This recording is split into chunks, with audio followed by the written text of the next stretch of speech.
Don't you hate it when a relationship ends, and probably unexpectedly and messily, and you are left absolutely craving that person's attention?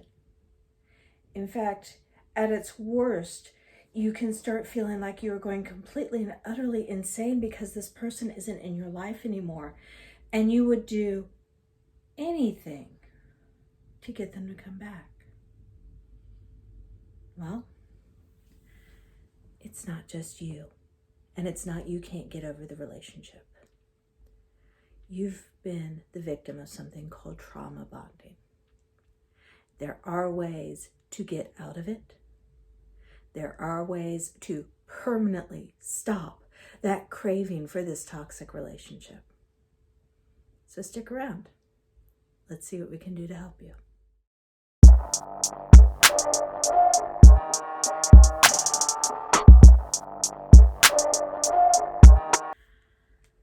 One of the hardest things I have ever done in my life was leaving a relationship with my narcissistic ex-husband. And I'm not just throwing that term out. He is diagnosed with narcissistic personality disorder. But you see, what happens when you're dealing with someone who has that diagnosis is they have systematically set you up to be addicted to their attention. And when they remove that mental drug that you're addicted to, you go through withdrawals as severe as any that come from a physical drug. All too often, we tend to write this off in our society. We tend to say, oh, they just can't get over their ex. Yeah, buck up, give it some time, you'll be fine. But that doesn't happen when you've been trauma bound. And most of us who have been through it don't even realize it's happened to us until we wake up and look around and don't even recognize ourselves anymore. So let's talk about what exactly trauma bonding is, because you have to know what it is so that you can put a stop to it in your life. Now, trauma bonding is a form of energetic entanglement. This is something that's done very deliberately on the part of people who have narcissistic personality disorder, borderline personality disorder, some forms of sociopathic or psychopathic personality disorders, basically that cluster B spectrum. And not everyone on the cluster B spectrum does this. And some that do it don't even recognize that that's what they're doing. It's done completely on a subconscious level.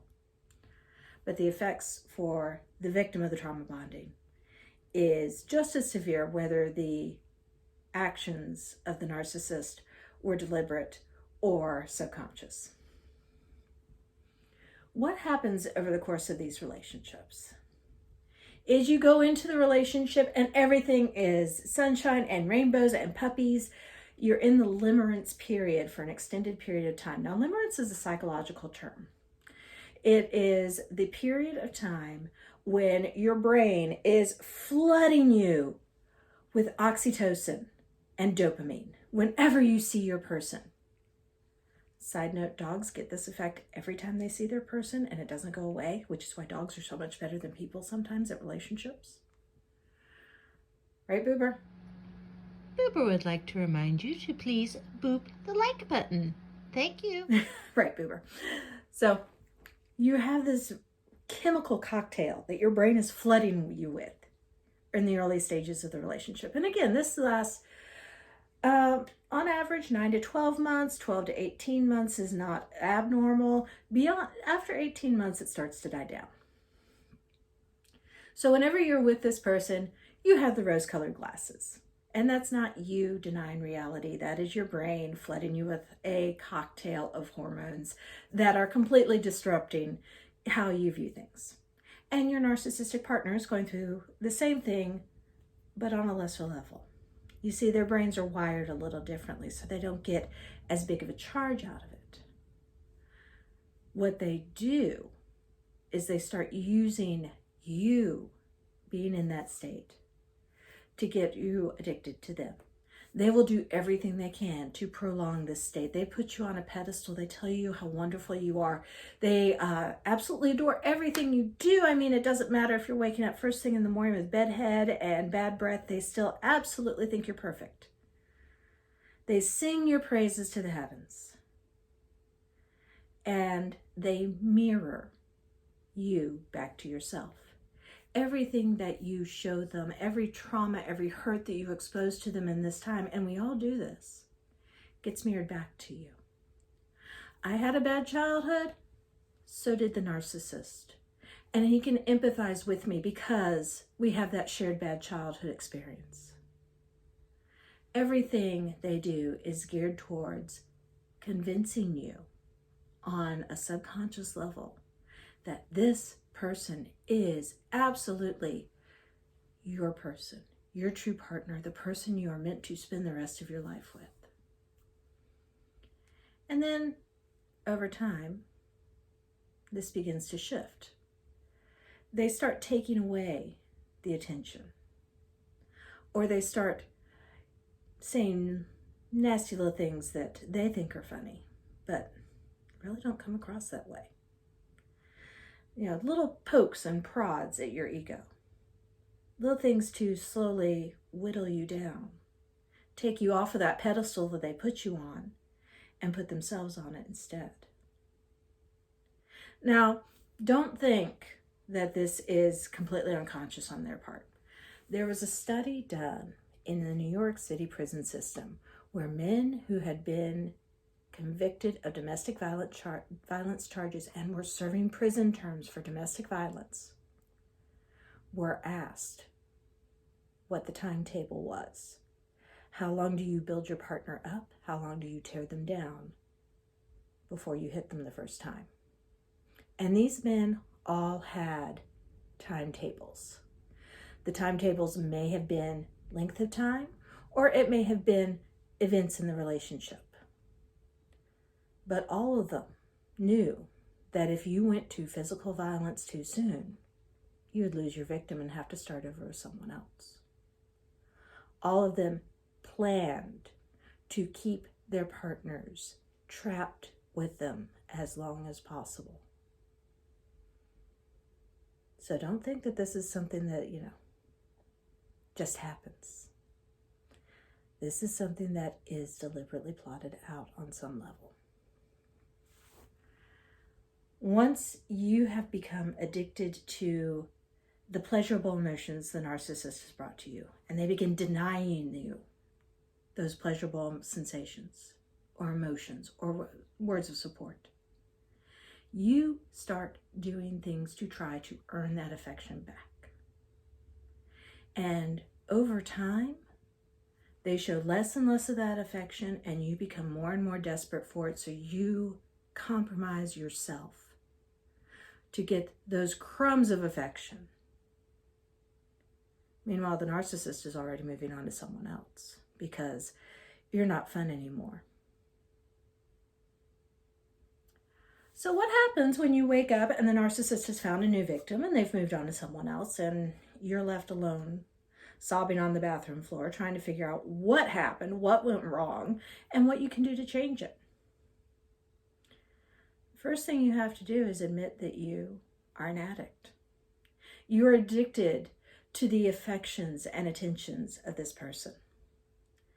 That is your drug of choice, and it is being denied to you, and you are going to go through withdrawal, and it is going to suck. Withdrawal always does. And I say this as someone who was addicted to opioids and beat them, 9 years ago? Withdrawals suck. Withdrawals from a trauma bond is worse than the withdrawal period from opioids. Personal experience there.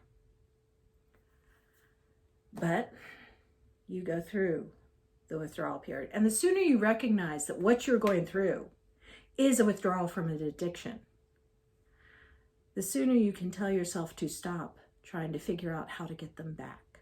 Because all that does is prolong your pain. The more you sit there and try to say, well, if I just do this, he'll come back to me. No. He may show up for a little bit if you've got something he wants. He may show up and make your life hell again. But that's not what you really want. What you really want at this point is not to go back into an abusive relationship. What you want is that validation that you should not have been left in the first place. And you're not going to get that from the narcissist because they don't work that way. You have to find that validation within yourself.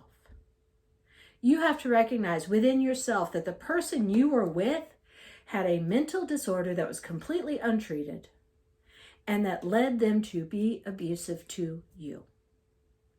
You have to recognize that you accepted that abuse. You enabled that abuse while that person was with you. I mean, own your shit. And you now have the choice to walk away from that abuse and not put up with it anymore. As you do this, you start piecing the fragments of yourself back together. And you're never going to be the same person you were before this happened. Give up on that idea. You don't go back to being who you were before this experience. Experience changes you. But you piece yourself back into a new person who quite often is stronger because now you can recognize the danger signs so that you don't have to go through that again. You've learned your lesson on finding your own value within yourself instead of having it validated for you by an external force. So you don't have to go through that again. As you're building yourself back together, it is your time, your choice, your decision on who you are going to be. And when you make that realization, that gets pretty empowering. And then there comes the last realization, the one that really changes everything for you. You see, everything you felt with your narcissist, everything they made you feel, all of those highs and bliss and complete ecstasy moments, none of those feelings originated with them. All of those feelings, all of those emotions, all of those sensations came from inside you. And once you have taken the time to heal from the damage they have done, you realize, I am capable of feeling this joy. I am capable of feeling this love. I am capable of looking at the world through this incredible lens of beauty and love and joy. And I can do this at any time. It doesn't matter if there's another person with me. It doesn't matter if there's, an external love in my life. I'm capable of feeling this anytime I want. I can walk down the sidewalk and be bathed in this complete and utter emotion of joy any day, any hour, as long as I choose to feel it. See, that's the most empowering thing about breaking these trauma bonds, is realizing that all of the positivity that you became addicted to, that's all within you, not anyone else. No one else made you feel a thing. That all came from you. And when you learn to tap into that, that is when the whole world just opens up for you. Now, this is not an easy process. Growth seldom is. If you would like to talk to someone, first off, I would recommend finding a counselor who specializes in trauma bonds. I did, and it made a world of difference. But on the other hand, if you just want to talk to someone who's been there and who can sit there and say, yeah, this is normal, feel free to drop me a line. marnarenee@gmail.com. I'm Marna, and thank you for joining me.